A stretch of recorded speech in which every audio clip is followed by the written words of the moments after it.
Normally, age between 25 to 26 years, they got a good opportunity to save good money.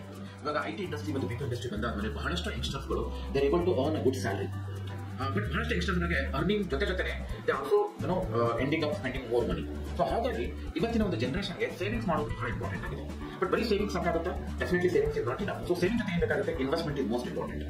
ಯಾಕೆ ನಾವು invest ಮಾಡಬೇಕು? There are two reasons. ಒಂದು ಮೊದಲನೇದಾಗಿ inflation. ನಮಗೆಲ್ಲ ಗೊತ್ತಿದೆ, the cost of living day by day ಜಾಸ್ತಿ ಆಗ್ತಾ ಹೋಗ್ತಾ ಇದೆ. ನಮ್ಮ ಬೈಯಿಂಗ್ ಅಬಿಲಿಟಿ ಕಡಿಮೆ ಆಗ್ತಾ ಇದೆ, ರುಪಿ ವ್ಯಾಲ್ಯೂ ಡಿಪ್ರಿಷಿಯೇಟ್ ಆಗ್ತಾ ಇದೆ. ಸೊ ಹಾಗಾಗಿ ಒಂದು ಇನ್ಫ್ಲೇಷನ್ ಬೇಟ್ ಮಾಡಕ್ಕೆ ನಮ್ಮ ದೇಶದಲ್ಲಿ ರೈಟ್ ನಾವು ಇನ್ಫ್ಲೇಷನ್ 7% ಇದೆ.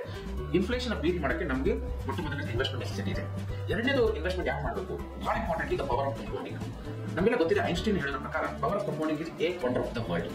So when you invest longer period, ಯಾಕಂದ್ರೆ ಯಂಗ್ಸ್ಟರ್ಸ್ 20-25 ಇಯರ್ಸ್ ಇನ್ವೆಸ್ಟ್ ಮಾಡಿದಾಗ ಅವರಿಗೆ ಬಹಳಷ್ಟು ಟೈಮ್ ಇದೆ, ಅವಕಾಶ ಇದೆ, ಕಾಲಾವಕಾಶ ಇದೆ. ಯಾಕಂದ್ರೆ ರಿಟೈರ್ಮೆಂಟ್ಗೆ ಅಟ್ಲೀಸ್ಟ್ 30-35 ಇಯರ್ಸ್ ಟೈಮ್ ಇರೋದ್ರಿಂದ ನಮ್ಮ ಇನ್ವೆಸ್ಟ್ಮೆಂಟ್ ಮಲ್ಟಿಪಲ್ ಆಗಕ್ಕೆ ತುಂಬಾ ಹೆಲ್ಪ್ ಆಗುತ್ತೆ. ಸೊ ಹಾಗಾಗಿ ಲಾಂಗ್ ಟರ್ಮ್ ಅಲ್ಲಿ ಪವರ್ ಆಫ್ ಕಂಪೌಂಡಿಂಗ್ ತುಂಬಾ ಪವರ್ಫುಲ್ ಆಗಿ ಕೆಲಸ ಮಾಡುತ್ತೆ. ಸೊ ಹಾಗಾಗಿ ನಾವು ಇನ್ವೆಸ್ಟ್ ಮಾಡೋದು ನೆಸೆಸರಿ ಇದೆ. ಹಾಗಾದ್ರೆ ಯಂಗ್ಸ್ಟರ್ಸ್ ಎಲ್ಲಿ ಇನ್ವೆಸ್ಟ್ ಮಾಡಬೇಕು ನೆಕ್ಸ್ಟ್ ಪ್ರಶ್ನೆ ಆಗುತ್ತೆ. The best way to invest for youngsters investment in equity market.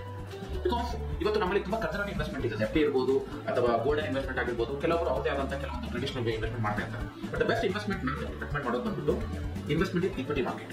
But question ಏನ್ ಬರುತ್ತೆ, ಬಹಳ ಜನರಿಗೆ ಇಕ್ವಿಟಿ ಮಾರ್ಕೆಟ್ ನಾಲೆಜ್ ಇರಲ್ಲ. ಸೊ ಅವರೆಲ್ಲ ಏನ್ ಮಾಡಬೇಕು ಅಂತ ಪ್ರಶ್ನೆ ಬರುತ್ತೆ. ಅಂತವರಿಗೆ the best way to invest in equity mutual funds.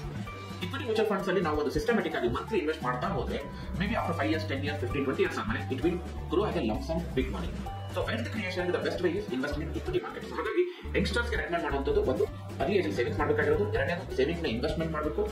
Investment ಜೊತೆ you should invest in equity market. That is the most important asset class for the youngsters.